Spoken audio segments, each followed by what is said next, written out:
كلامه المجيد. أعوذ بالله من الشيطان الرجيم. يعلمون ظاهرا من الحياة الدنيا وهم عن الآخرة هم غافلون. যাবতীয় প্রশংসা আল্লাহর জন্য। শান্তির ধারা দরুদ ও সালাম বর্ষিত হোক মুহাম্মদুর রাসূলুল্লাহ সাল্লাল্লাহু আলাইহি ওয়াসাল্লামের উপর। যে মহানবী সাল্লাল্লাহু আলাইহি ওয়াসাল্লাম আমাদের আধ্যাত্মিক এবং বাহ্যিক বা শারীরিক সমস্ত ধরনের কল্যাণের কথা আমাদেরকে বলে গেছেন। জ্ঞান চর্চার মাধ্যমে আত্মার উন্নয়ন হয়,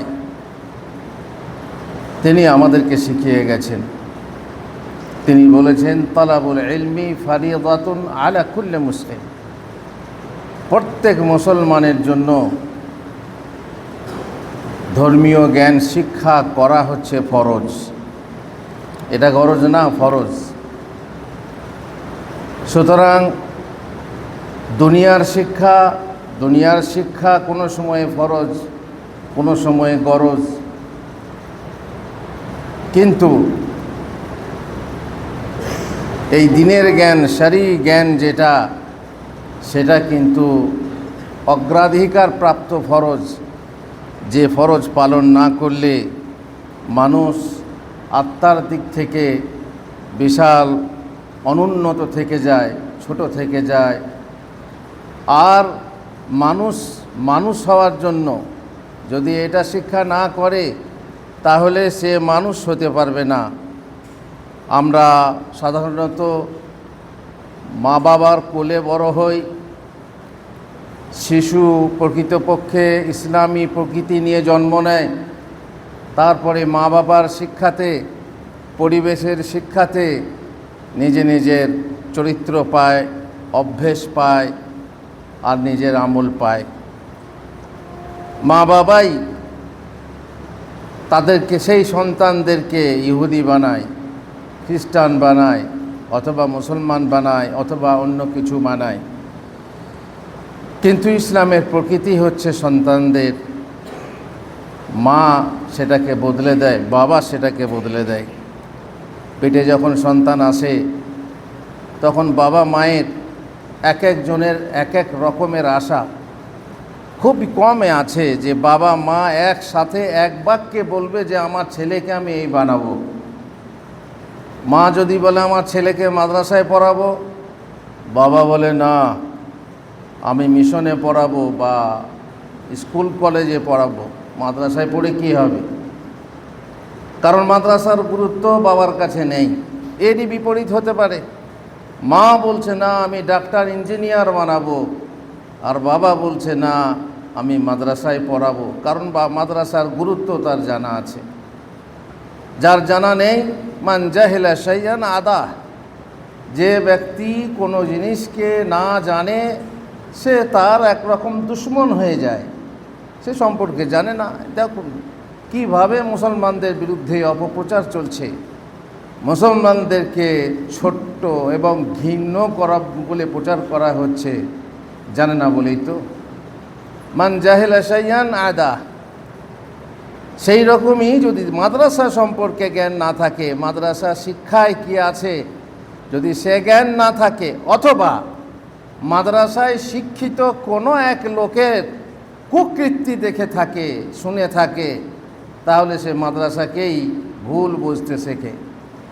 হাঁড়ির একটা ভাত টিপে দেখলে গোটা হাঁড়ির ভাত দেখা যায় ঠিকই, বোঝা যায় ঠিকই, কিন্তু মানুষ তো আর সব এক চালের মতো না। হাঁড়িতে যদি বিভিন্ন ধরনের চাল থাকে, কোনোটা আলো চাল, কোনোটা সরু চাল, কোনোটা মোটা চাল, কোনোটা এ চাল সে চাল, যদি সব রকম চাল থাকে তাহলে কি একটা চাল বা একটা ভাত দেখে হাঁড়ির ভাতকে আন্দাজ করা যাবে? যায় না, অসম্ভব। গ্রামের যদি দু একটা লোক চোর হয়, গোটা গ্রামের লোককে কি চোর গ্রামটাকে কি চোর গ্রাম বলা হয়?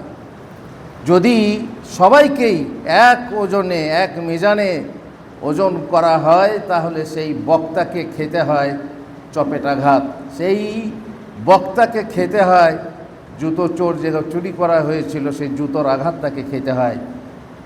একটা লোক যদি চুরি করে গোটা গ্রাম কি চোর হতে পারে?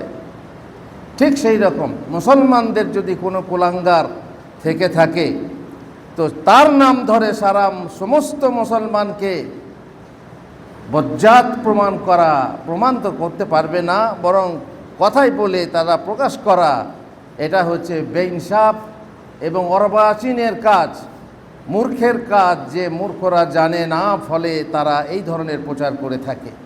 একজনকে দেখে পাঁচজনকে তারা কেয়াস করে, অনুমান করে, যেটা মোটেই ঠিক না। মাদ্রাসার পাশ করা যদি কেউ যদি কুকৃতি করে, কেউ যদি খারাপ কাজ করে, তার মানে মাদ্রাসার শিক্ষাটাই একবারে ফালতু, বাজে। এ ধারণা করা মানুষের প্রতি এইভাবে যারা প্রচার করছে তারা আসলে হচ্ছে অর্বাচীন, মূর্খ, এবং তারা জানে না, প্রকৃত জ্ঞান নেই বলে তারা এইভাবে অপপ্রচার চালাচ্ছে। আর একটা দিক আছে, মাদ্রাসায় পড়ুয়াদের পৃথিবীর পার্থিব জগতের আর্থিক উন্নতি নেই, তাদের বেতন কম, তারা চাকরি পায় না, সরকারি চাকরি পায় না। অবশ্য অনেকে পাচ্ছে পাস থেকে পরীক্ষা দিয়ে, তো সেটা তো পাস থেকে হলো, মাদ্রাসা থেকে তো হলো না। মাদ্রাসা থেকে যদি কেউ চায় সে বড় হতে পারে, যদি ছেলের ট্যালেন্ট থাকে। আর স্কুল কলেজেও ছেলের ট্যালেন্ট না থাকলে চাকরি পায় না। কত শত পাস করছে, তার মধ্যে কতজন চাকরি পাচ্ছে? তাহলে মাদ্রাসা থেকে পড়ে যে সে আর্থিকভাবে উন্নত হবে, এটাই আশা করা যায় কি করে? কিন্তু তার ফলে মাদ্রাসার ছেলেদের, মাদ্রাসার পড়ুয়াদের যেহেতু আয় উন্নতি নেই, সেহেতু তাকে মাদ্রাসায় পড়াবো না, মাদ্রাসায় দেবো না, মাদ্রাসায় দিলে আমার ছেলেটার জীবন নষ্ট হয়ে যাবে, মাদ্রাসায় দিলে আমার ছেলের সময় নষ্ট হয়ে যাবে, এরকম অনেক বাবা মনে করে। পেটে এখনও বাচ্চা আছে, ছেলে না মেয়ে জানে না, মানে তার অঙ্গ ঠিক আছে, সুষ্ঠাঙ্গ, তা অথবা বিকলাঙ্গ, কিচ্ছু জানে না, তারপরেও তাদের চিন্তার শেষ নেই। কি বানাবো? মাস্টার বানাবো, না উকিল বানাবো, না ব্যারিস্টার বানাবো, না আলেম বানাবো? এক রকমের একটা চিন্তা হয়ে থাকে। বাবার ইচ্ছে ইঞ্জিনিয়ার, মায়ের ইচ্ছে ডাক্তারি, দাদুর ইচ্ছে উকিল হব, নানুর ইচ্ছে মাস্টারি অবশ্য খুব আরামের কাজ, আরামে পাওয়া যাবে, ক্লাস করা যাবে, বেতন পাওয়া যাবে, এজন্য মাস্টারি অনেকেই খুঁজতে চায়। ইচ্ছেগুলি কেমন যেন ভেবেই আমি ইচ্ছেগুলি কেমন যেন ভেবেই আমি কেউই আমার বলল না তো খোকা মানুষ হ, কেউই আমায় বলল না খোকা মানুষ হ। আর মানুষ হওয়ার, যদি মানুষ হতে হয়, মানুষ হওয়ার শিক্ষা শিখতে হবে। ইংরেজি শিখলে মানুষ হওয়া দুরকম। মানুষ হচ্ছে যে সমাজের প্রতিষ্ঠিত, বিশাল চাকরি পেয়েছে, বিশাল পদ পেয়েছে, বিশাল বড় লোক হয়ে গেছে, হ্যাঁ বাবু একখানা মানুষ বটে। আর সে যদি চরিত্রহীন হয়, সে মানুষ। টাকা আছে, সব কথা টাকা, আসল কথা টাকা, সব কথা ফাঁকা।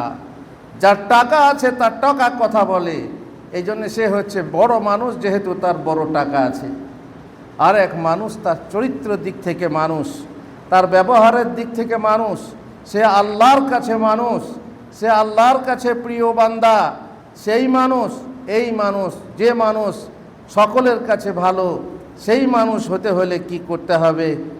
তোমাকে আল্লাহ তাআলার দেওয়া, সৃষ্টিকর্তার দেওয়া বিধান শিখতে হবে, সৃষ্টিকর্তার দেওয়া বিধান অনুযায়ী চলতে হবে, তাহলে তুমি ভালো মানুষ হতে পারবে।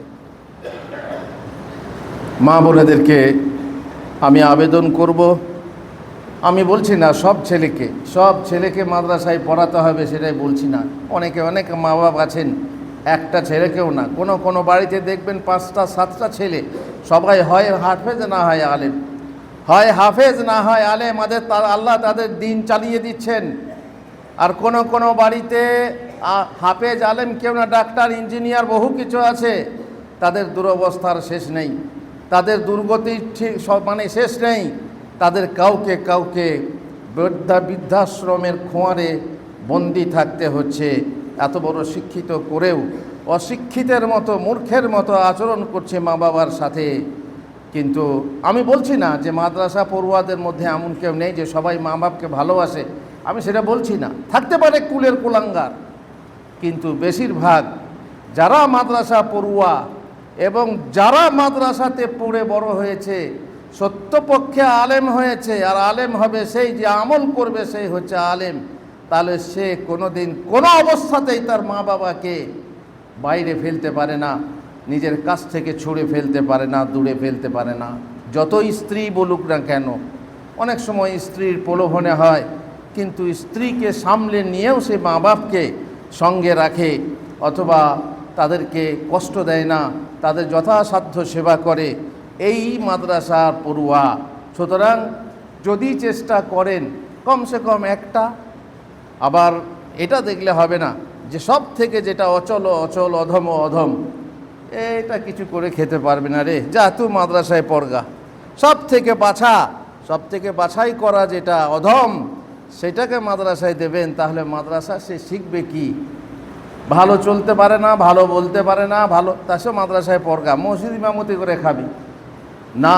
তা আপনি ভালো ছেলেটা, যেটা সব থেকে বেশি ট্যালেন্টওয়ালা, তাকেই আপনি মাদ্রাসায় দেন।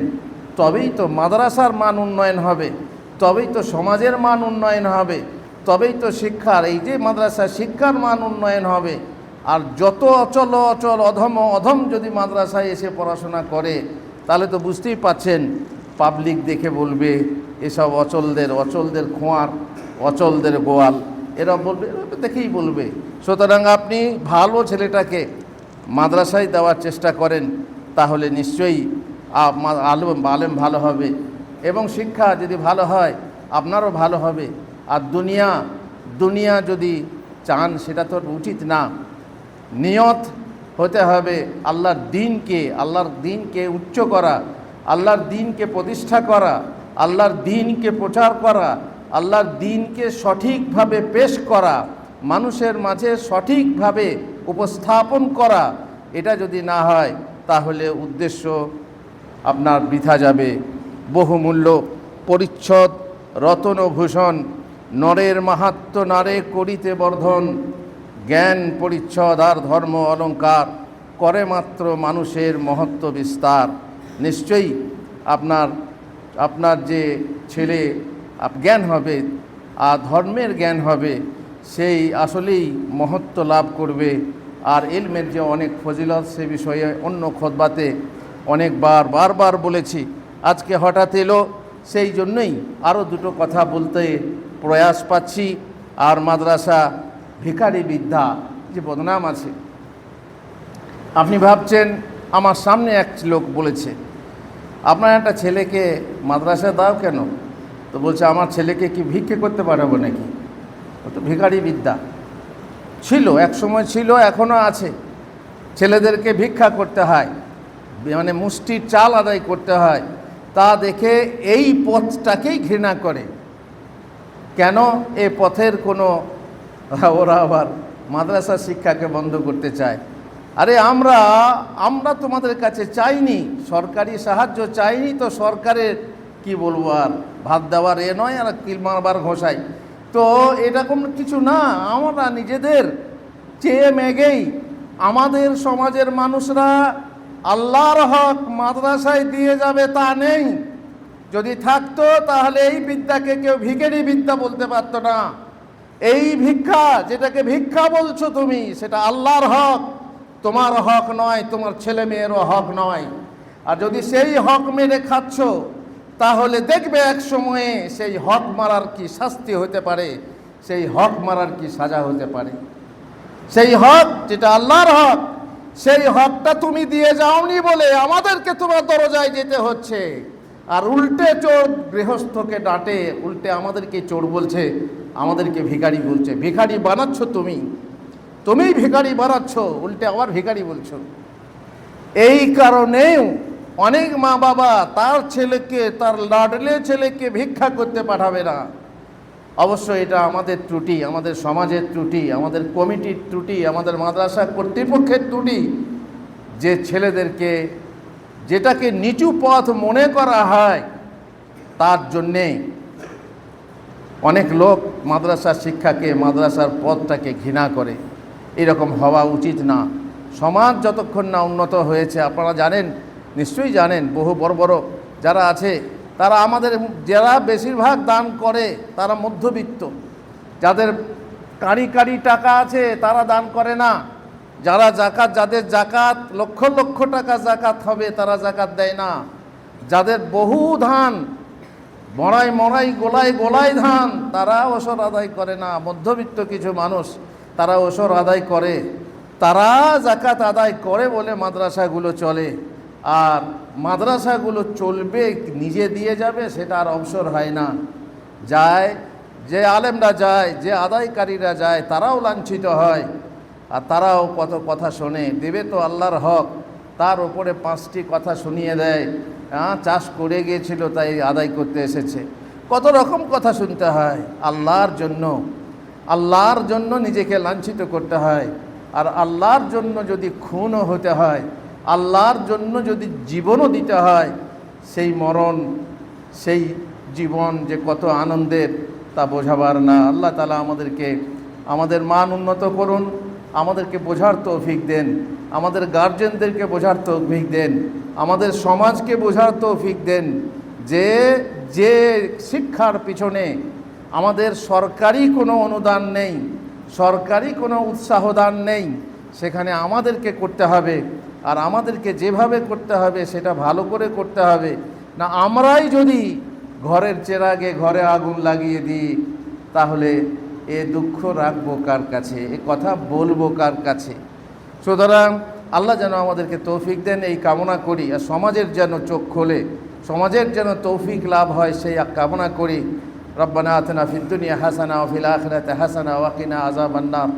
আল্লাহুম্মা ওয়াফিকনা লিমা তুহিব্বুহু ওয়া তারদা। বারাকাল্লাহু লি ওয়া লাকুম ফিল কুরআনিল আযীম ওয়া নাফা'নি ওয়া ইয়্যাকুম বিল আয়াতি ওয়া যিকরিল হাকীম। ইন্নাহু তাআলা জাওয়াদুন কারীমুম মালিকুম বারুর রাউফুর রহিম।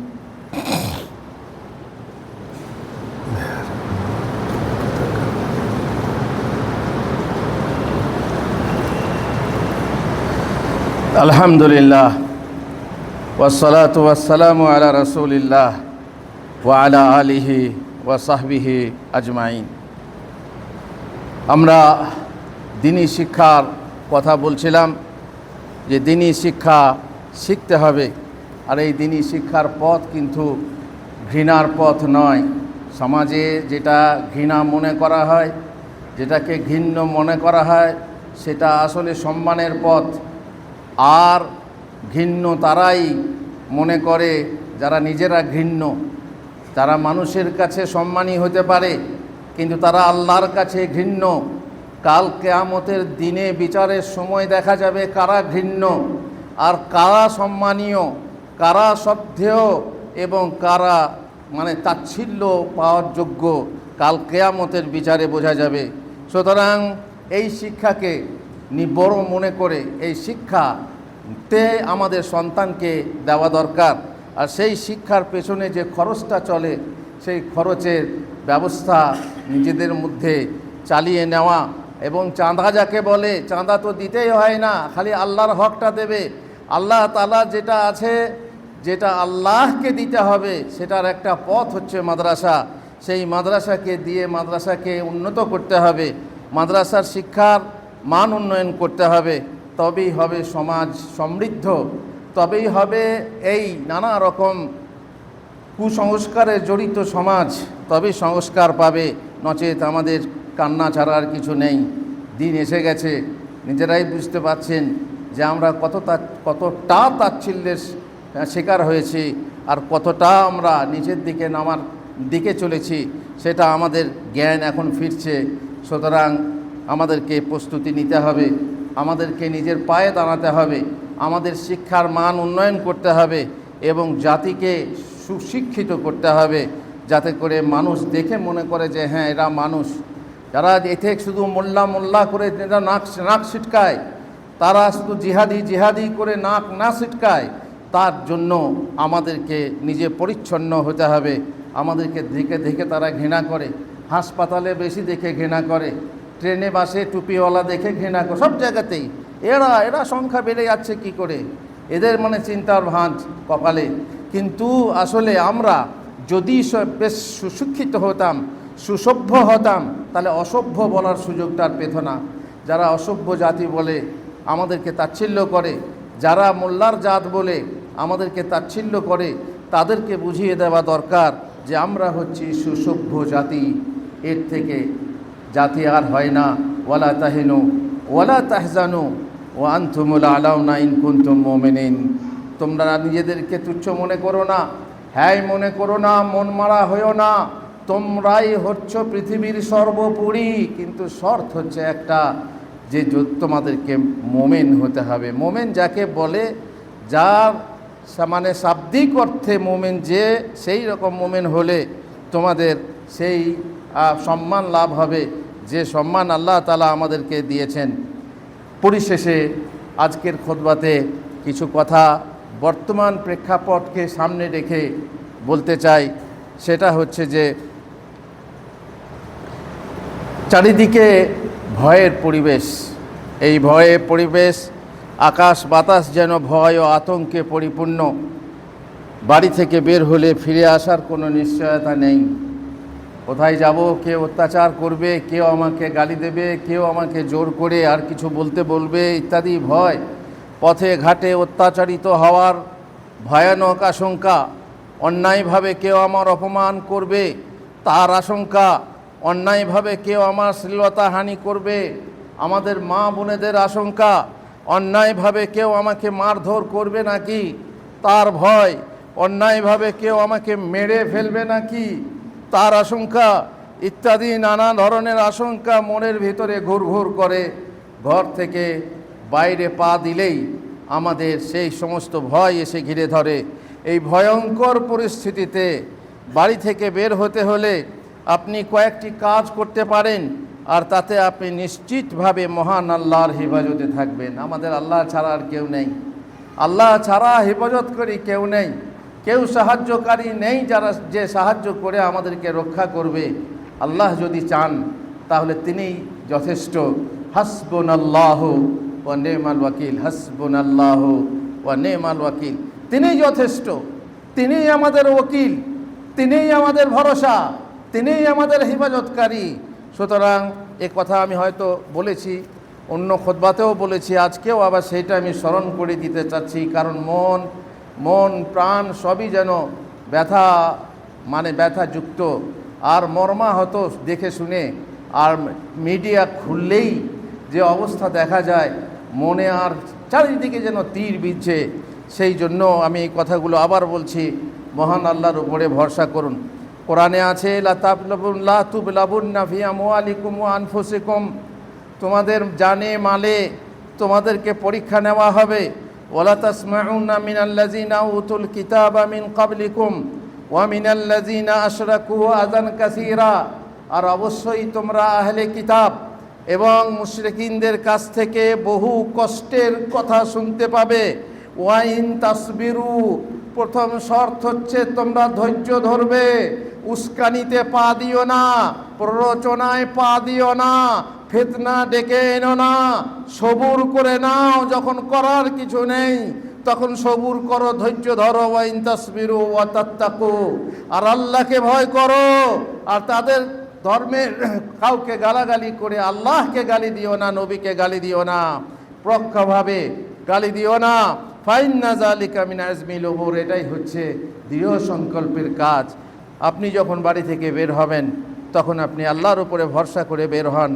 ওমান ইয়াতাওয়াক্কাল আলাল্লাহি ফাহুয়া হাসবুহ, যে ব্যক্তি আল্লাহর উপর ভরসা করে তিনিই তার জন্য যথেষ্ট হন। আর যে ব্যক্তি আর ভরসা করবে, নিশ্চয় আল্লাহ তার ইচ্ছা পূরণ করবেনই। নিজের ইচ্ছা আল্লাহ পূরণ করবেন। আল্লাহ সব কিছুর জন্য স্থির করে রেখেছেন নির্দিষ্ট মাত্রা। 2 নম্বর, ফজরের নামাজ জামাতে পড়ুন। বলবেন না মোমেন হতে হবে, মোমেন হতে হলে তো নামাজ পড়তে হবে। নামাজ পড়লেও হবে না, জামাতের নামাজ পড়তে হবে। সমস্যা হচ্ছে যে শর্তগুলো খুবই কঠিন, এত মেনে চলা তো ভারী মুশকিল। তাহলে তুমি নিরাপত্তা পাবে কোথা থেকে? তুমি চাইছো নিরাপত্তা, তুমি চাইছো যে তুমি সুখে থাকবে, আর সুখে থাকার জন্য যে কষ্টটা করতে হবে তা তুমি করবে না। আল্লাহর কাছে চাইবে আল্লাহ দাও, আর তুমি আল্লাহকে দেবে না, এটা কি করা হয়? ইনসাফ তো নিজেকেও করতে হবে না? তুমি আল্লাহর ফরজ আদায় করবে না, গরজ মনে করবে, তাহলে আল্লাহ তার দায়িত্ব কেন পালন করবেন? আল্লাহ তার জিম্মা কেন দেবেন?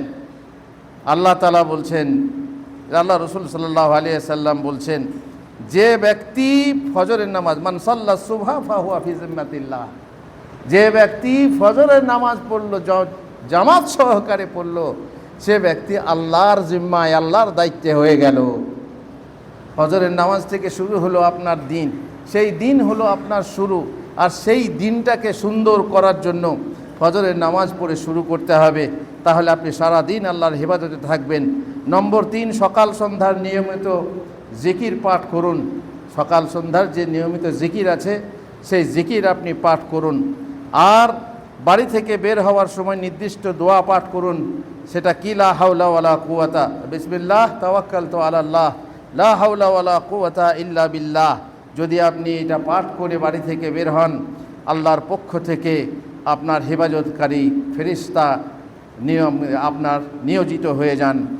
5 নম্বর হচ্ছে পথে আল্লাহর কাছে মোনাজাত করুন, আল্লাহর জিকির করুন, আল্লাহকে স্মরণ করতে থাকুন। রব্বানা লা তাজআলনা ফিতনাতাল লিল কওমিজ জালিমিন, আর রব্বানা লা তাজআলনা ফিতনাতাল লিল্লাযিনা কাফারু ওয়াগফির লানা রব্বানা ইন্নাকা আনতাল আজিজুল হাকিম। আল্লাহর কাছে পানাহ চান যেন এদের সম্মুখে পড়তে না হয়। শত্রু সামনে এলে দেখলে নির্দিষ্ট দোয়া বলুন, আল্লাহুম্মা ইন্না নাজআলুকা ফি নুহুরিহিম ওয়া নাউযু বিকা মিন শুরুরিহিম।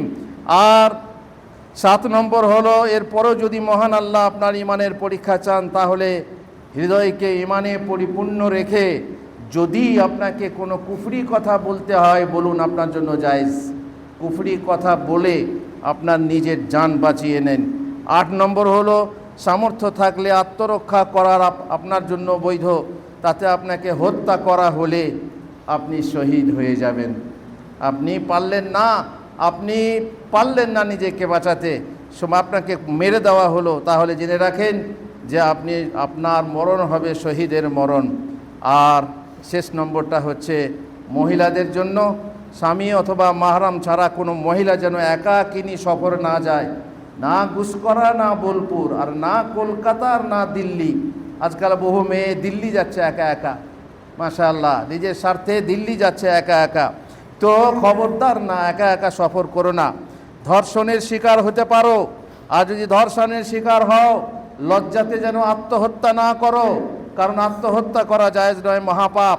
প্রতিহত না করতে পারলে উপভোগ করবে, সেটাও হবে না, উপভোগ করাও চলবে না। যথাসম্ভব নিজেকে আত্মরক্ষা করতে হবে, কারণ তা ব্যভিচার। যদি উপভোগ করে নাও তাহলে তোমার ব্যভিচার হয়ে যাবে।